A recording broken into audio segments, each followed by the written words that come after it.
In February of 1867, a group of hunters were moving through the jungle near Bulandshahr in the North Indian state of Uttar Pradesh when they saw something that stopped them completely. Coming out of a cave, moving fast and low to the ground, was what they first thought was an animal. It ran on all fours. It was the size of a child, and when it turned to look at them, it had a human face. They caught him. They did not know what else to do. The boy, nobody knew his name, nobody ever would, was handed over to missionaries at the Sikandra Orphanage near Agra. He was estimated to be around 6 years old. He ate raw meat. He walked on his hands and feet. He could not speak a single word in any human language.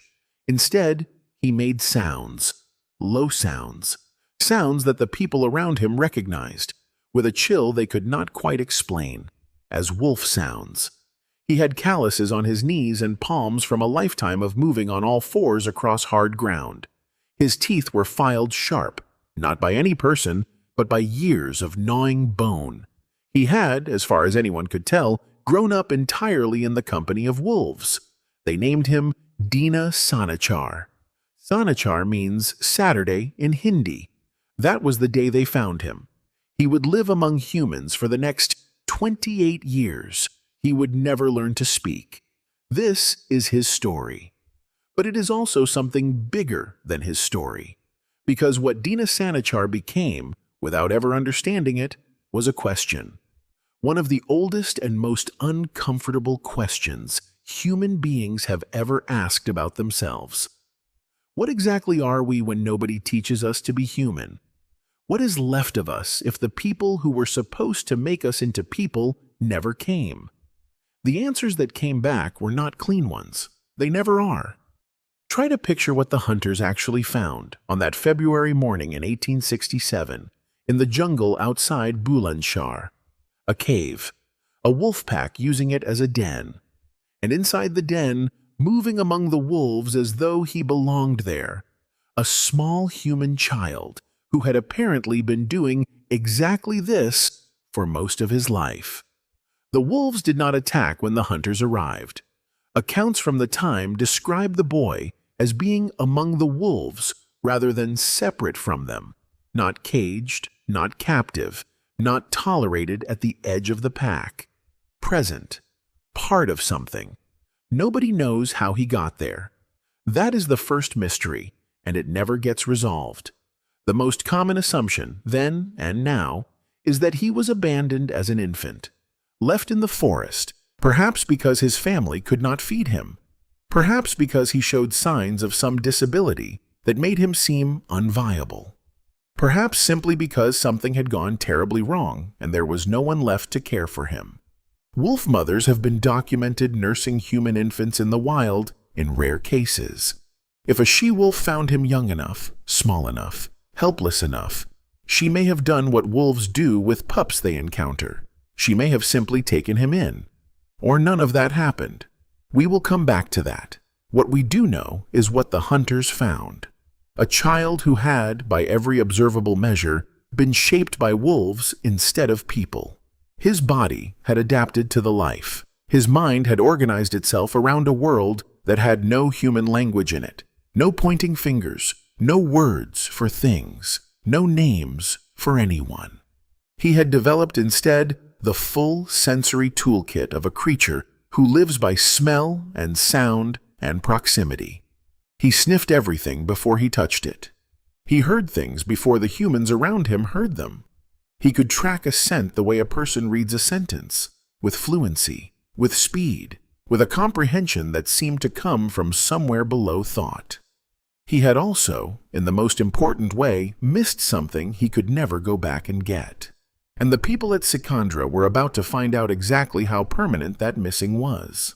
The Sikandra Orphanage near Agra was run by missionaries, Christian men who believed with complete sincerity that the correct response to a feral child was to civilize one. They had a framework for this. They had language lessons, religious instruction, routines, meals at a table, prayers. They had every tool that human society had developed for turning an animal child into a social one. None of it worked. Not the way they hoped. The boy they called Dina Sanichar arrived at Sikandra and spent the first weeks doing what wolves do in an unfamiliar space. He circled the perimeter. He smelled the walls. He refused food that was cooked, would only eat raw meat, had to be gradually coaxed over months toward anything resembling a normal diet.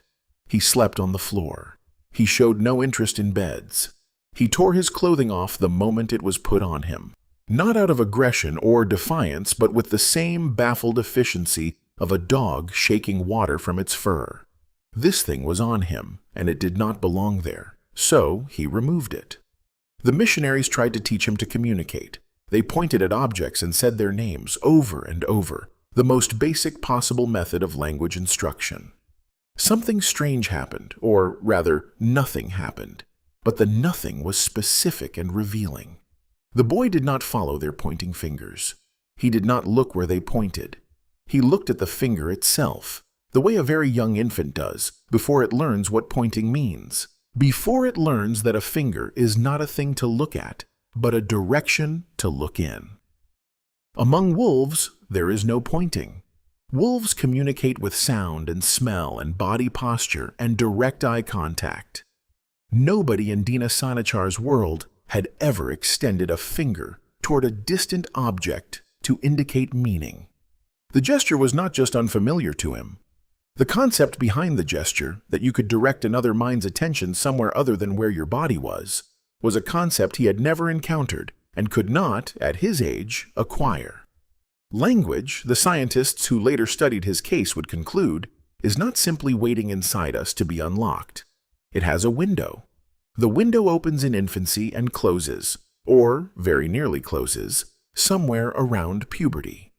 What flows through during that window is not just vocabulary. It is the architecture of thought itself, the ability to parse grammar, the ability to understand that sounds carry meaning, the ability to follow a pointing finger. These things are not born in us fully formed. They are built through exposure, through thousands of daily interactions in the critical years, through a flooding of the developing brain with language and the social world that produces it. Miss the window, and the window is gone. You can learn words after that sometimes.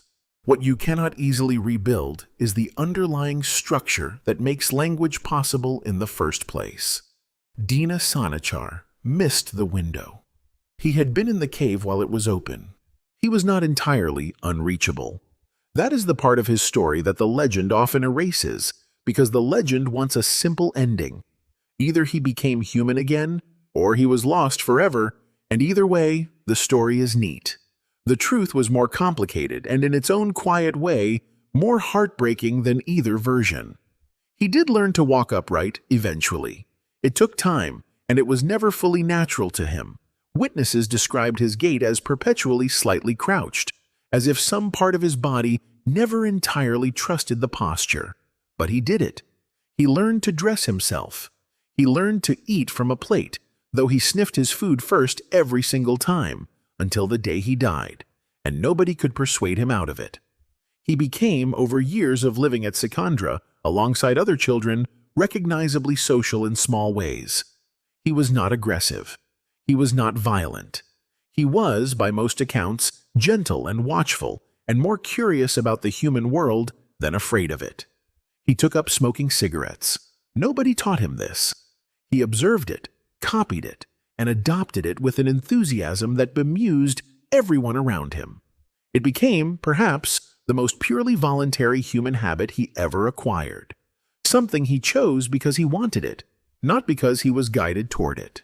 A small, slightly absurd piece of evidence that there was a will in there, a personality. Something that wanted things and went and got them. Just a personality that had been built in a wolf den instead of a human home. And that had learned the world in a language that had no words. He died in 1895 at roughly 35 years old of tuberculosis. He never spoke. Nobody ever learned what he had seen in the cave, or how he had gotten there, or what the years among the wolves had been like from the inside. He took all of that with him. Dina Sanichar was not alone. That is one of the strangest facts about this story, and one of the least discussed. The Sikandra Orphanage, the same institution that took him in, received at least 2 other boys and a girl over subsequent years, all believed to have been raised by wolves, all exhibiting the same cluster of behaviors: quadrupedal movement, raw meat preference, wolf sounds rather than human speech, calloused palms and knees, that characteristic absence of pointing comprehension. Across India, over the following century, nearly 50 cases of so-called wolf children were documented and reported. The sheer number of them strains the imagination. How does a country produce 50 feral children? How does this keep happening? The answer to that question is where the story gets genuinely complicated. Because not everyone believes it happened at all. Historians are divided, and they have been divided for as long as anyone has been studying these cases seriously. The uncomfortable truth at the center of the wolf children phenomenon is this: almost every documented case comes to us through missionaries. The missionaries were, in almost every instance, the sole source of the story. They were also people with obvious institutional incentives to have remarkable things happen around them. Discoveries, transformations, the drama of the savage brought towards civilization through Christian charity and patience. A feral child found in the wilderness and brought to your orphanage is a far more compelling story than a disabled child abandoned by a family that could not understand or care for him. Several researchers have looked closely at the behavioral profiles of the documented wolf children and noticed something important. The cluster of behaviors: walking on all fours, inability to speak, unusual eating habits, hypersensitivity to smell, failure to understand pointing, is not unique to children raised by wolves. It is also consistent with what we now recognize as severe autism spectrum disorder, or severe intellectual disability, or any of several other developmental conditions that were entirely unknown to the missionaries of 19th century India. A child born with such a condition, abandoned to survive as best he could in a rural landscape where wolves were common, might develop some survival behaviors that looked, to an untrained eye, like animal mimicry. The wolves might not have raised him. He might simply have survived near them, briefly, before being found. This interpretation does not mean the children were not suffering, or that the missionaries were lying. Most of the missionaries appear to have believed entirely what they were reporting. But belief and accuracy are not the same thing, and a man of 1867 who had never encountered autism and who found a mute, quadrupedal child near a wolf den had very few interpretive options available to him. Wolf-raised was the story the world had. Wolf-raised was what he wrote down. Neither explanation is provable. Neither has been ruled out. The case of Dina Sanichar sits in that gap, unresolved, and it has sat there for over 150 years.